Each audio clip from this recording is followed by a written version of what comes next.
Com as últimas notícias que saíram sobre todas essas questões. Eu não vou mentir, não. Tá imperdível.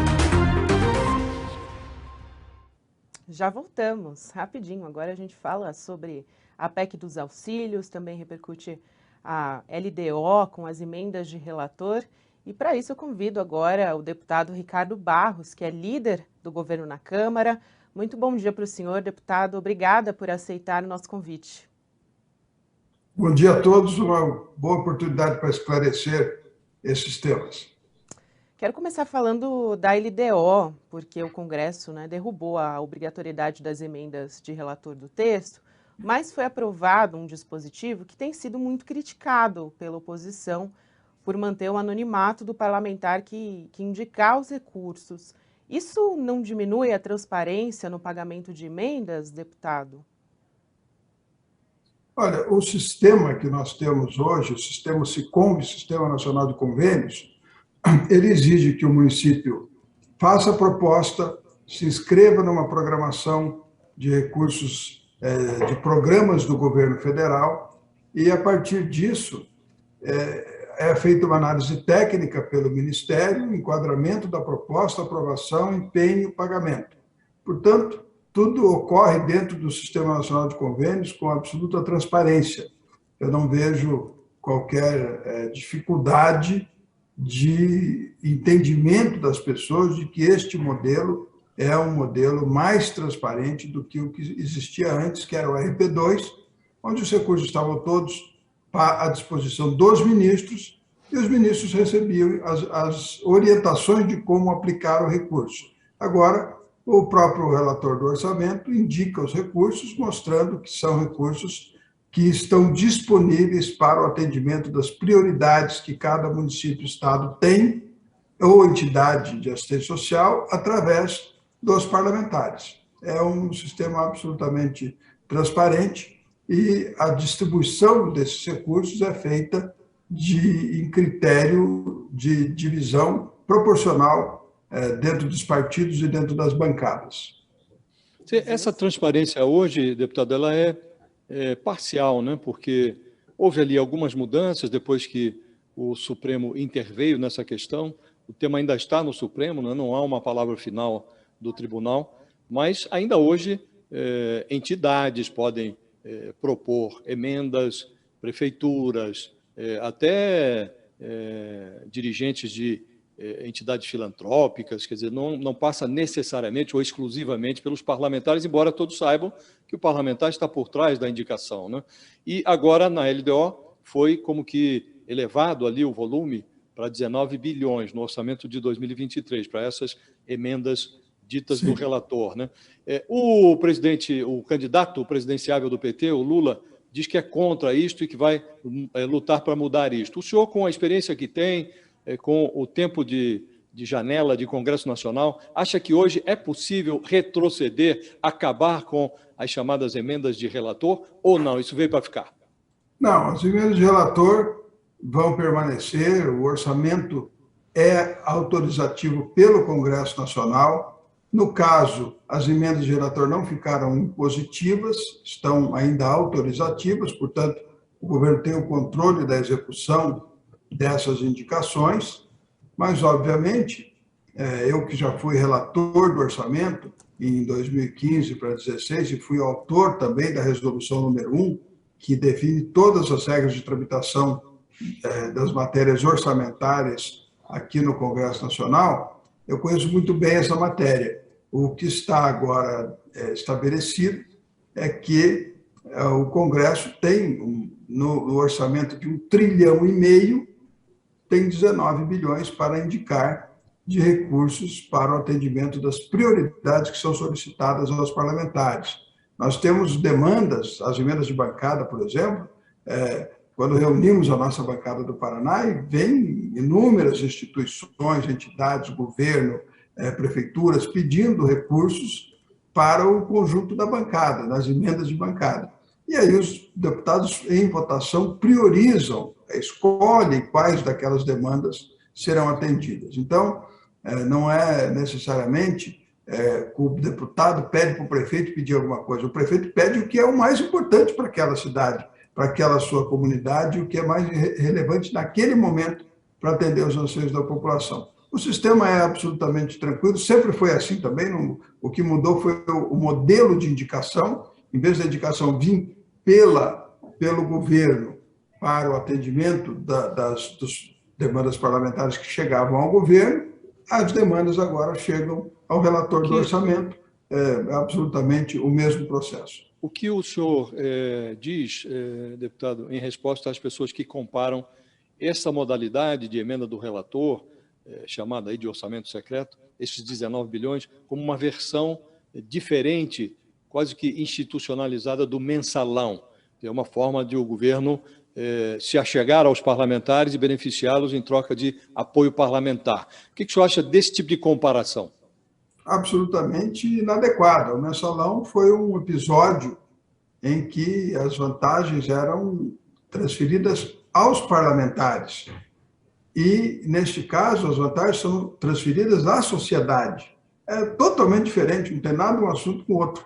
Aqui, nós atendemos os interesses da sociedade, com as suas prioridades, que são levadas aos parlamentares, e os parlamentares, então, orientam, dentro de tantos projetos inscritos nos programas do governo federal, alguma priorização. E é isto que é o atendimento feito através das emendas de relator. Portanto, não tem nada uma coisa com a outra. Uma coisa é a vantagem pessoal, outra coisa é o atendimento à sociedade, que é a obrigação do parlamentar. Deputado, quero falar também da PEC de benefícios, porque a oposição diz que vai continuar articulando a derrubada do decreto, né, do estado de emergência. Deve ser mantida essa declaração do estado de emergência da PEC, porque, inclusive, né, houve a sinalização aí de retirada, mas o relator na comissão da Câmara mudou de ideia, decidiu manter. E aí, deve ser mantida? Vai ser mantido exatamente o texto que foi votado no Senado. É isso que nós esperamos aprovar hoje aqui na Câmara dos Deputados. Aprovar o texto votado no Senado, exatamente como ele veio.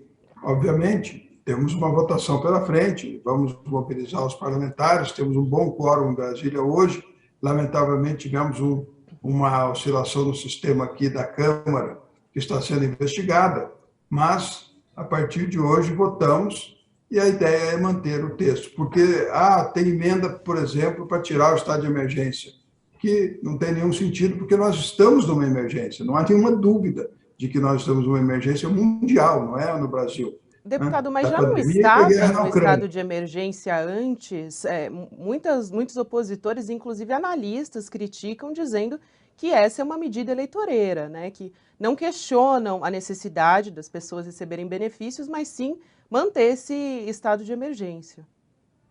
O objetivo da nossa ação aqui, por exemplo, o presidente, desde o final do ano, tentava baixar o preço dos combustíveis, zerou os impostos federais, fez o que pôde. Chegou um determinado momento em que nós encontramos uma fórmula para fazer isso, colocando combustíveis de energia como serviços essenciais, e resolvemos o problema. Agora, na questão deste auxílio, por que ele está sendo feito agora? Porque nós tivemos a capitalização da Eletrobras, 25 bilhões de recursos extraordinários não previstos no orçamento, os dividendos da Petrobras também acabaram sendo de 40 bilhões a mais do que os 20 bilhões já previstos no orçamento.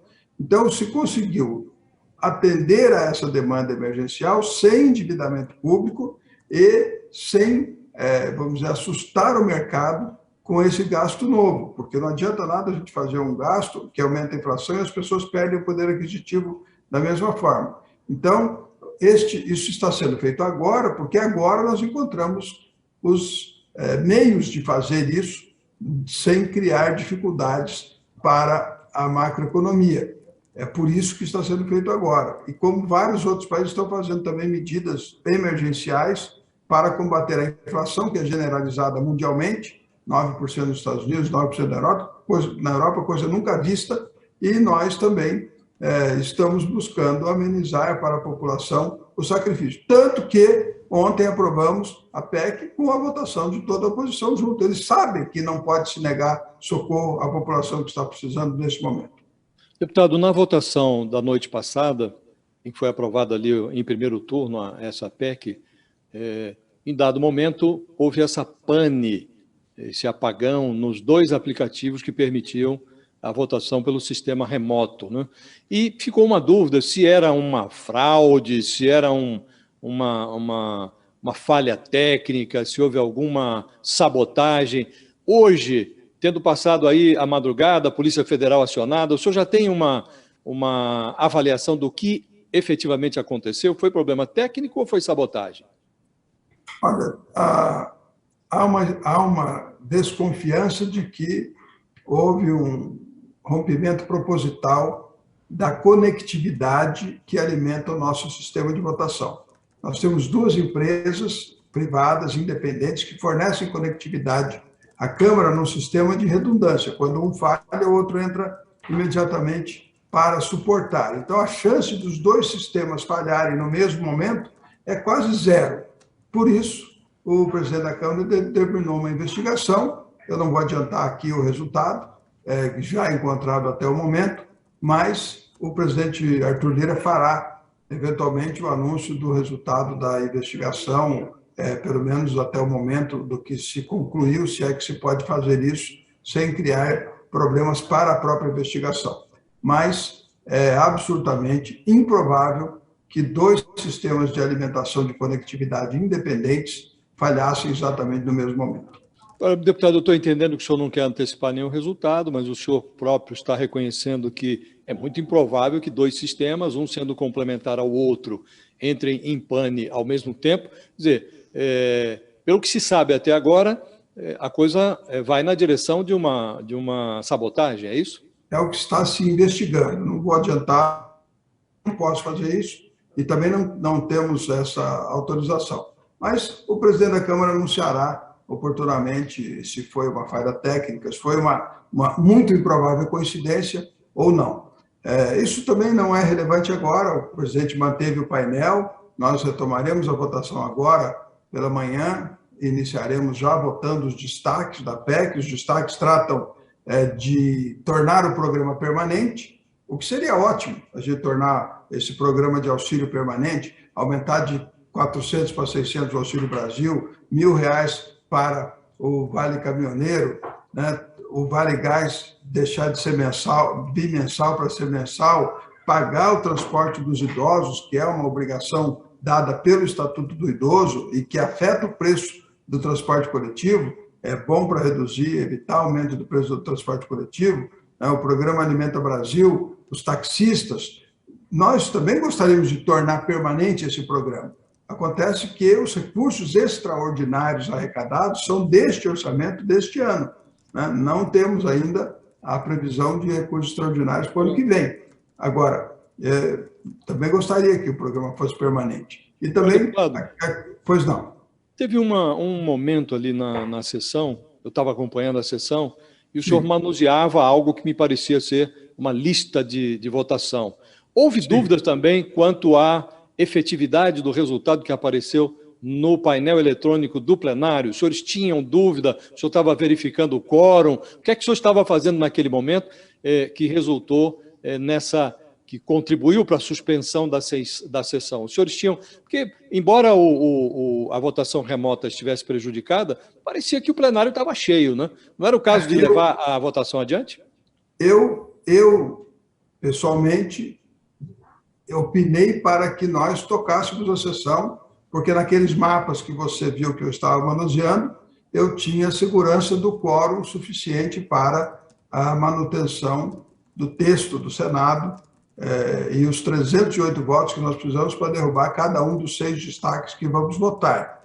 Mas a decisão do presidente foi de suspender a sessão, então suspendemos. Mas eu tenho aqui no meu controle quórum absolutamente seguro para a votação e o problema estava em parlamentares que tinham dado presença e que votariam remotamente, como estabelece o ato da mesa, portanto, absolutamente irregular, parlamentares que estavam em missão oficial no exterior votando pelo aplicativo que não poderiam votar. Então, o presidente Lira calculou que ali em torno de 25 parlamentares não conseguiriam expressar a sua votação e, por isso, suspendeu a sessão. mesmo sem esses 25, nós teríamos condições de aprovar os destaques. Mas eu entendo a responsabilidade do presidente e talvez mais ele era, vamos dizer assim, irritado com o episódio, porque esse episódio já havia acontecido em outros 2 momentos, né? Naquele PLN 18, que nós votamos para a redução do ICMS dos estados, também deu uma estabilidade no sistema, ele teve que adiar a votação para outro dia, e anteriormente também, em outro episódio, também importante para o governo, havia acontecido. Então, ele somou, falou, bom, sempre que tem uma matéria muito relevante, o sistema cai. Isso não é mais uma coincidência. Aí que ele tomou a decisão de suspender e manter o painel para hoje, para que aqueles parlamentares que deram presença e se afastaram pudessem manter a sua votação. Isso, obviamente, tem muita segurança para o resultado do painel, até porque os deputados podem, efetivamente, se manifestar dentro da sua vontade de voto. Deputado, rapidamente, eu queria fazer uma última pergunta para o senhor, uma avaliação a respeito de um estudo, a gente já precisa encerrar, mas eu queria ouvi-lo a respeito de um estudo da Instituição Fiscal Independente, que é um órgão, inclusive, que é ligado ao Senado e que indicou que o impacto da PEC não vai ficar restrito a esse ano. Porque, por exemplo, se a fila do Auxílio Brasil for zerada, como está previsto, né, as despesas vão aumentar em quase 8 bilhões, 7,7 bilhões no ano que vem, e essa vai se tornar, inclusive, uma despesa permanente. Não seria necessário um estudo mais aprofundado para embasar esse valor que está sendo proposto? Ou a ideia mesmo é ter uma retirada abrupta do programa em dezembro e é isso? Não haverá retirada abrupta do programa, mas a decisão da continuidade do programa será tomada na votação do orçamento de 2023. O Congresso vai, em dezembro, se reunir, vai votar o orçamento de 2023 e nele alocará os recursos necessários. É preciso vocês lembrarem que o Programa Auxílio Brasil não é o Bolsa Família. O Programa Auxílio Brasil é uma evolução do Bolsa Família, é uma rampa de ascensão social. Ele não premia a frequência do aluno, ele premia o desempenho do aluno. Ele premia o desempenho dos jovens no esporte, porque o esporte é profissão para muita gente. Ele qualifica todos os adolescentes das famílias enquadradas no Auxílio Brasil num curso profissionalizante, para que esse jovem, quando chegar à idade, possa ter um primeiro emprego já com alguma habilitação. Então, o Programa Auxílio Brasil é uma rampa de ascensão social, não é uma despesa permanente. É um investimento que o governo faz para que as pessoas possam ter renda própria, ganhar o seu próprio sustento. Está incorreto, então, esse estudo do IFE, na sua avaliação, está incorreto esse estudo? Não é que está incorreto. É que ele trata como se fosse uma despesa, não é uma despesa, é um investimento. Nós vamos tratar, o programa, ele é feito para que as pessoas deixem de depender do Estado. Então, no Bolsa Família, se você arrumasse uma renda qualquer, você era desenquadrado do Bolsa Família.